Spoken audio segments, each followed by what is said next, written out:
የኢትዮጵያ ሕዝብ በዘንድሮ ምርጫ ከሌሊት እስከ ሌሊት ተሰልፎ ስለ ሀገሩ ያለውን ፍቅር፣ ስለ ሀገሩ ያለውን ክብር፣ ስለ ተቋማዊነትና ሰላም ብልጽግና ያለውን ጉጉት በተግባር ሲያሳይ በአንድ ቋንቋ የተናገረው መልእክት እድል ብንሰጣቸው ሰርቪስ አሻሽለው ሌብነት ቀንሰው ልማት አፋጥነው ልጆቻችን በበቂ ስራ እንዲይዙ ማድረግ ይችላሉ የሚል እምነት በመያዝ ነው።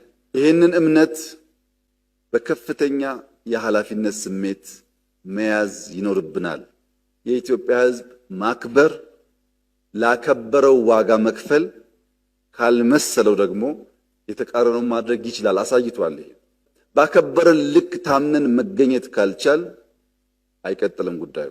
ሁሉም የሥራ ኃላፊዎች በከፍተኛ የኃላፊነት ስሜት ድሮ ከምናደርገው በላይ ውጤታማ መሆናችንን ማረጋገጥ ያስፈልጋል። አሁንም ሰርቪስ የሚማረሩ ዜጎች አሉ። አሁንም በሌብነት የሚማረሩ ዜጎች አሉ። እያንዳንዱ ተቋም እዚህ ያላችሁ ስማችሁ ይነሳል በዚህ ጉዳይ።